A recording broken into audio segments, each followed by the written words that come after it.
Welcome to Sunday Sermons, brought to you by the Chapel Podcast Network. Let's grab our Bible and open up to the book of Numbers, chapter 6, verses 1 through 8. And I'll read the first two verses for us now as we prepare to hear from Tim Latham as he helps us continue in our summer sermon series titled, In the Wilderness.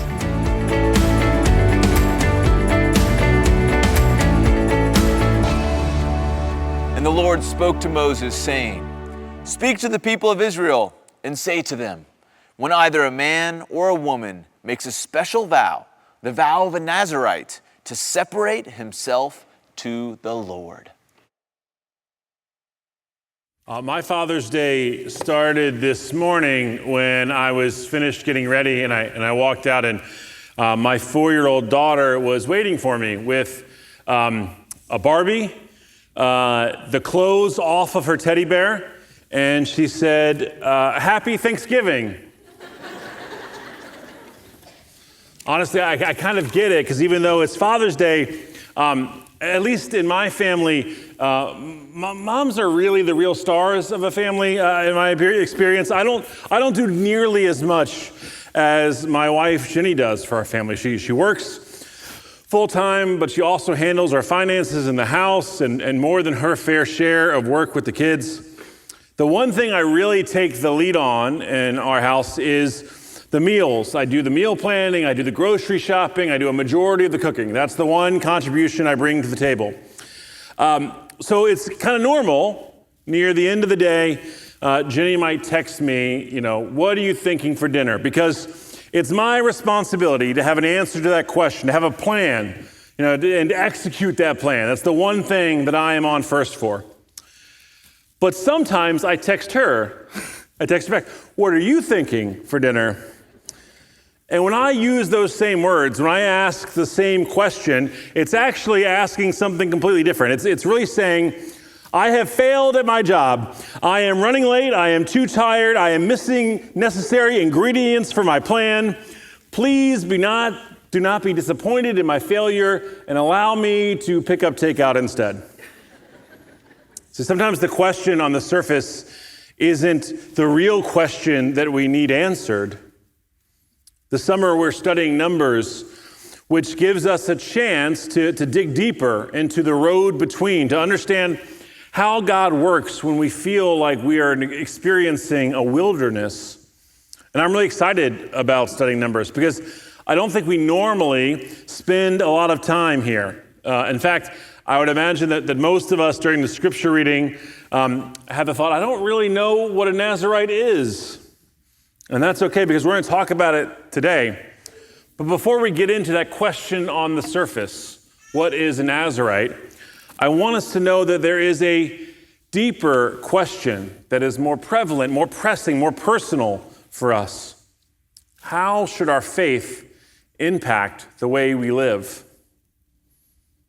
Whenever I think about this question, I remember a chapel-wide study we did about 15 years ago. So possibly some people remember it. We did a small group study and a sermon series about John Ortberg's church, The Life You've Always Wanted. And in this book, Ortberg tells a story about a member of his church who came to him one time and was concerned. He was concerned because the church was using contemporary music that sounded a lot like the music of the world. And this person came up to Ortberg and said, everybody knows that as Christians, we are supposed to be different from the people in this world by being more loving and more gentle. And everyone knows that we're not. So don't we have to do something to show that we are different? Ortberg summarizes this approach as, if we can't really be holy, then shouldn't we at least be weird? Is that how we're meant to live out the gospel, to be different from the world by being weirder than people expect? Is holiness something that is so theoretical it has no real-world implications for how we live? No. When we unpack our text, when we unpack the Nazirite vow in Numbers 6, what we're really seeing is a vision of wholehearted commitment to God. that reflects Jesus' words in John 17 that we are to live in the world, but not of the world. We are not separated from the world, but set apart for God so that the world can see what life with God actually looks like. Number 6 answers this question for us by unpacking what holiness, what being set apart, what being consecrated to God really means. That's what we're going to talk about this morning. First, how holiness begins with belonging. Second, how holiness reshapes ordinary life. And then finally, how holiness depends on God's grace. So first, holiness begins with belonging. Let's look back at the beginning of our text in verses 1 and 2. And the Lord spoke to Moses, saying, "Speak to the people of Israel and say to them, when either a man or a woman makes a special vow, the vow of a Nazirite, to separate himself to the Lord." See, the Nazirite vow is a special commitment that a person makes to pursue holiness. And the order of operations here is they're separating themselves to the Lord before we get to the details, the actions, the rules for living out the vow. The relationship between the Nazirite and God takes priority over the doing or the not doing. If we don't understand that the purpose of the vow is to more fully dedicate yourself to God, then the actions and the requirements that follow won't make sense. Will Willimon is a theologian. He is also one of Travis's advisors for his doctoral program. He writes, "We are forever getting confused into thinking that Scripture is mainly about what we are supposed to do rather than a picture of who God is. Who God is and what our relationship with Him is meant to be is the fundamental question throughout the Old Testament. That's why we see this refrain again and again as an explanation for why God does the things that He does. God keeps saying, "I will be their God, they will be my people."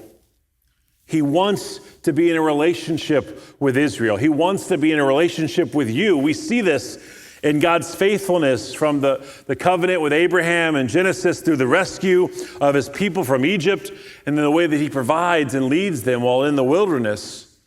This all shows us the character, the nature of who God is and how God wants us to recognize that we belong to Him.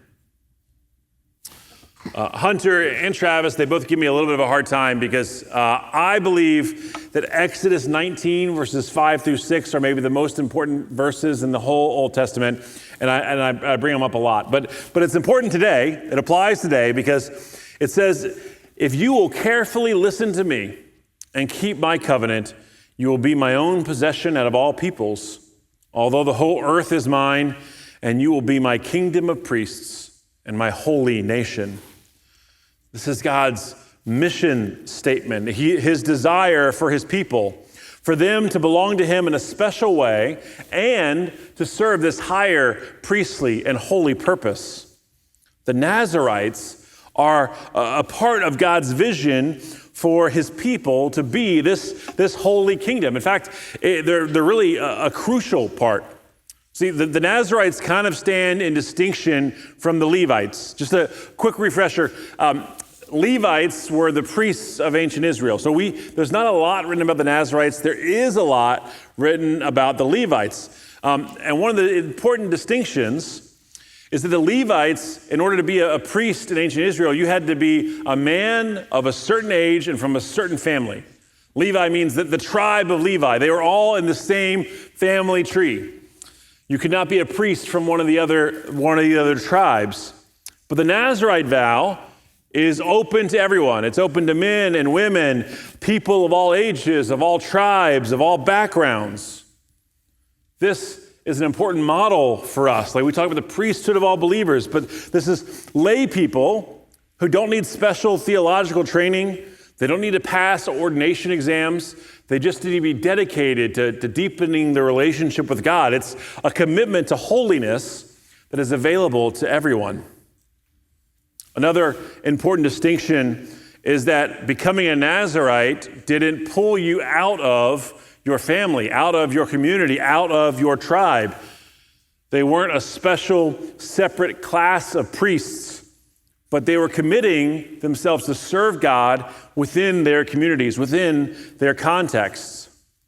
They are living distinctly from others, but ingrained in that community. God's people have always struggled with this, with these opposing two errors. Sometimes we really blend into the culture and we lose the distinctiveness that allows us to witness who God is. Sometimes we withdraw or we escape from the culture and we lose our proximity to the world and our ability to witness on that ground. So the Nazirite points to a third way. It's not assimilation, it's not isolation, it's consecration. It's a distinct belonging to God within the world so that your life points others towards Him. This is what we are called to as well. God's purpose for His people has not changed. That's why in the New Testament, 1 Peter 2 picks up the same language as Exodus 19. You are a chosen race, a royal priesthood, a holy nation, a people for His possession, so that you may proclaim the praises of the one who called you out of darkness and into His marvelous light. Once you were not a people, now you are God's people. You had not received mercy, now you have received mercy.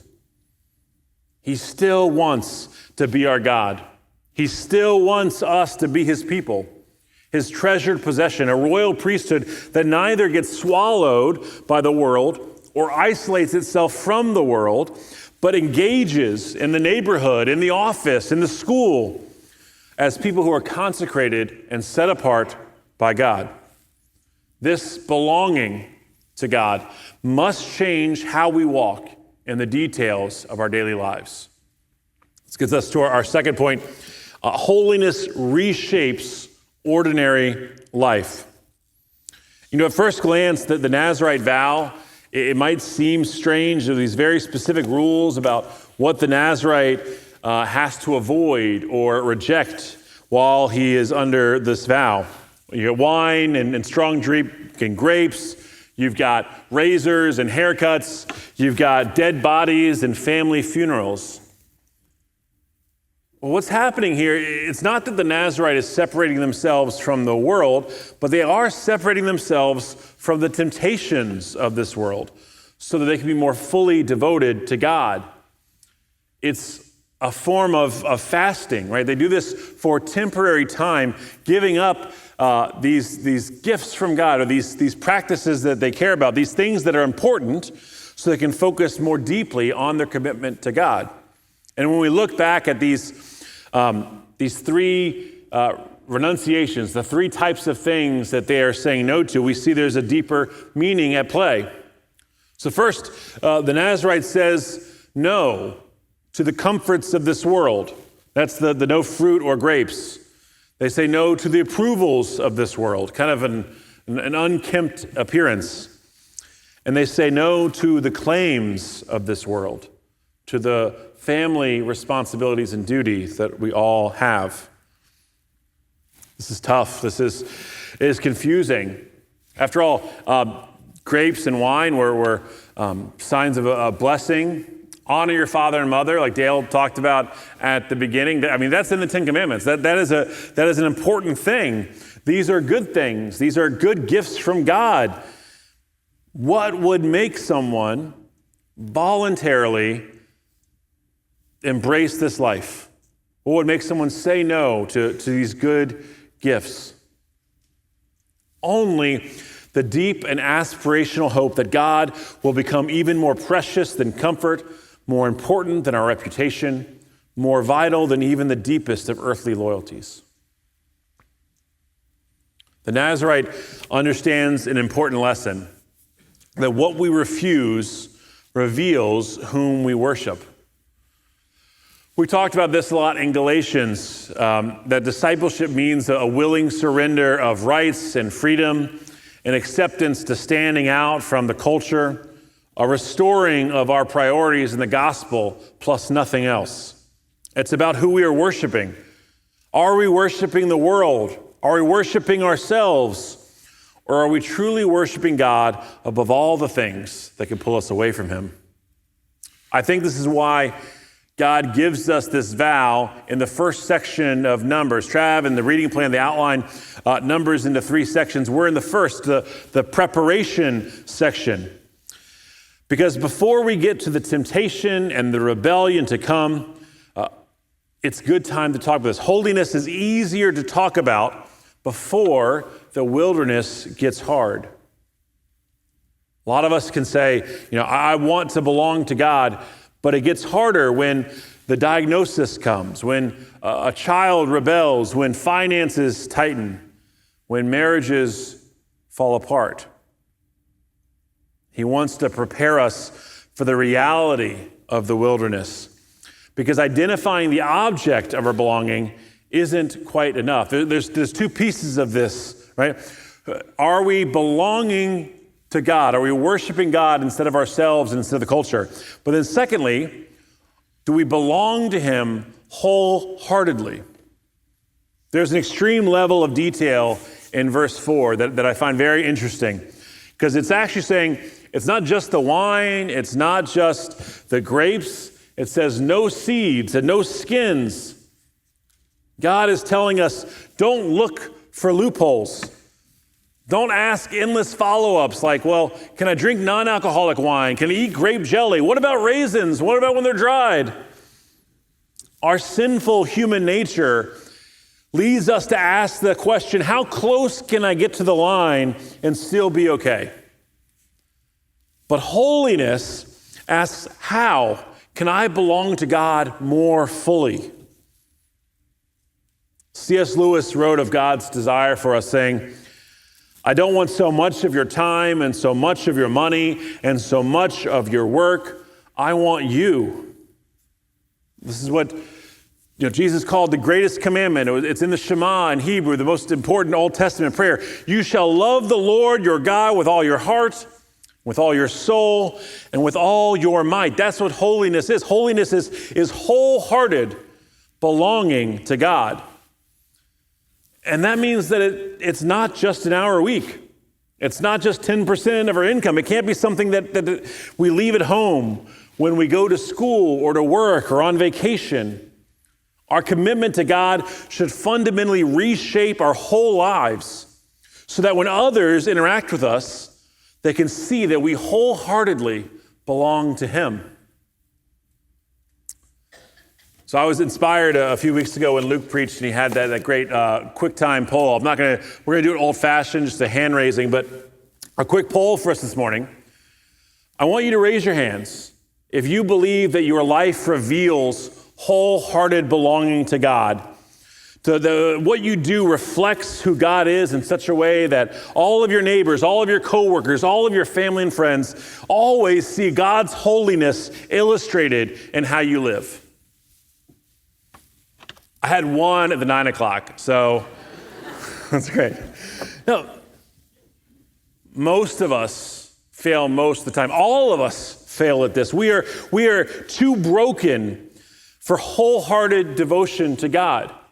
Holiness by nature has to come from God. It is not a human thing. So while holiness starts with belonging, while holiness reshapes ordinary life, ultimately, holiness depends on God's good grace. And that's our final point this morning. The Nazirite commitment to God was a two-way street. There's a mutuality in this vow. Being set apart or consecrated meant, on one hand, the individual is giving up the comforts, the approval, the claims of this world for a period of time. But on the other hand, God would give his spirit, his power, his presence to the Nazirite. So can anyone here name a famous Nazirite from the Old Testament? Samson. Hunter, that's not really fair. That is correct. Samson. Yes, Samson from the book of Judges is a fascinating Nazarite. Okay, so an angel went to Samson's mom before Samson was born and told her to take the Nazarite vow for Samson. So Samson was a Nazarite from birth. And God gave Samson supernatural strength that made him able to rip lions apart with his bare hands and to defeat the Philistines. But Samson failed to live out his side of the vow. In fact, he broke these 3 commitments, these 3 renunciations. He got drunk with wine, he touched the dead lion's carcass, and he let Delilah cut off all of his hair. And then his strength was taken away.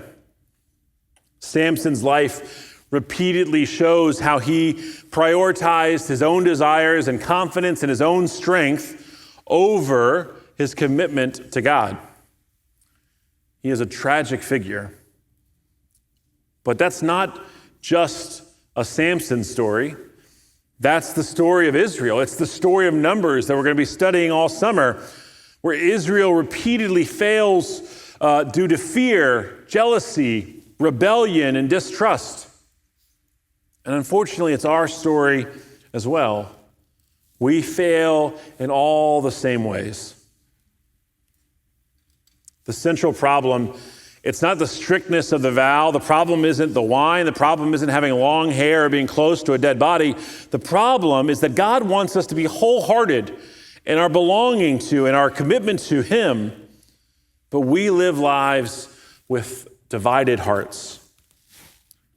We want to be devoted to God, but it's hard when it means giving up things that we love, when it might impact our careers or our reputation, our comforts, or our families. I'm thinking of students who struggle with wanting to fit in versus doing the right thing. Or families who have all these sports and clubs and all these time commitments, and yet are also want to be involved and consistent with church. Professions where earnings or achievement can come into conflict with integrity. Stages of life when our need for security seems to eclipse the call for generosity. All of us have hearts that are divided, misguided, and broken. Sometimes at church we talk about orthodoxy, right? That's an important Greek word, and it's also a combination of 2 Greek words. Ortho means right, doxy means thinking. So right thinking, good theology. We were thinking about things the right way. Sometimes we talk about orthopraxy, which is right practice. And for the history of the church, there's a lot written about orthodoxy and orthopraxy. Those are 2 of the main aims of the church. So we want people to think right and do right, right behaviors, right practices, and those are very important. But underneath both of those, the Bible again and again points not just to our thinking, not just to our doing, but to our hearts. That's why there's a newer Greek word I like to use, orthocardia. Do we have right-heartedness? Because the problem is not simply that we think wrong things or we do wrong things, but that our hearts are not fully committed to God. There's an Augustine quote where he writes, "You have made us for yourself, and our heart is restless until it rests in you." Holiness is wholehearted belonging to God. The good news is that this holiness does not depend on our always doing the right things or thinking the right things, but on God's goodness and God's faithfulness. In the end, God extended grace to Samson after his failure, giving him the strength for one final act. In the New Testament, God extends himself to us in Jesus, not based on what we have done or even what we haven't done, but because of who he is. It seems like this text, number 6, is about a vow that people make to God. But when we look at it, the commitment starts with a belonging to God, and the end of the chapter ends with a blessing from God. It's our benediction for this whole series. We talked about it a little bit last week, the Aaronic blessing, this benediction. May the Lord bless you and keep you. May the Lord make his face shine upon you and be gracious to you. May the Lord lift up his eyes to you and give you peace. It doesn't end with our promise to God, but God's promise to us. The Nazirite temporarily, for a time, surrendered comfort, approval, and competing loyalties. Jesus surrendered these completely. He left the glory of heaven. He endured rejection on earth. He placed obedience to the Father over every other earthly claim. And when Jesus touched the dead, he did not become spiritually unclean. He brought the dead to life. When we're facing the wilderness, we need to belong to God in a way that transforms who we are and how we see the trials we are facing. The Nazirite vow wasn't ultimately about grapes or hair or dead bodies, but wholehearted belonging to God that gives us a true view of who God is and what he wants us to embody. A commitment to God that is not going to be distracted or distorted by the things of this world, by legalism, thinking holiness is primarily about what we do, or by consumerism, thinking that holiness is focused on what we get out of the deal, or by self-reliance, thinking that holiness is something that we can accomplish on our own. So how do we do this? How do we embody wholehearted belonging to God? It's very simple.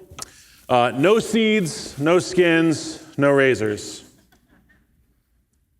Now, I don't think we need to follow these specific renunciations of the Nazirite vow, but I do think that giving up something that's good for a specific time is a worthy application. Right? This is a form of fasting, and I think a simple fasting from food or from technology or from something that you enjoy, whether it's for an hour or a day or once a month or a week, any amount of time.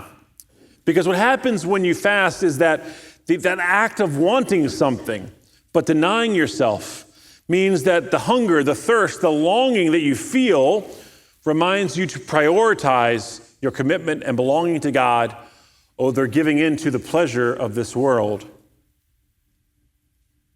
The fasting is not something we talk about very much, but it is very ancient. It's talked about in the New Testament. Jesus himself fasts. So we're going ancient in our applications. So application 1 is try a simple fast. Application 2 is also ancient. It's called prayer. Prayer is a discipline, but it's also an incredible gift. Because sometimes it can be hard to know when we are falling into worshiping something other than God. It's hard to know when we're holding back in our devotion to him. It's hard to know when we're being led astray by competing loyalties. But we have a gift, a power, an access to God where we can go to him and we can ask him. We can say, God, what am I holding on to more tightly than I'm holding on to you? We're going to apply the application of prayer right now as Tommy and everyone come back up. We're going to sing a beautiful hymn, Jesus, I my cross have taken, which, like the Nazirite vow, is this beautiful description of what wholehearted belonging to God can look like. In fact, as you look at these words, every verse of this is jaw-dropping in a way.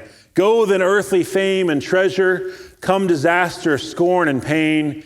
In thy service, pain is pleasure. With thy favor, loss is gain. It says that we're seeing that I have called you, Abba Father. I have kept my heart on thee. All of these verses, all of these words are difficult for us to sing honestly. They feel inauthentic for how we live our lives most of the time. And so I want to change the nature of our closing song today. That instead of a dishonest statement, let this be a desperate prayer. Let us sing it prayerfully, asking God to help us to commit to him more deeply so that our lives may start to resemble these words of wholehearted belonging to Him. Thanks for joining us today. Here at the chapel, we are all about making disciples of Jesus Christ. We hope you will join us as we listen for God to speak in the wilderness and allow Him to shape our lives through wilderness preparation, temptation, and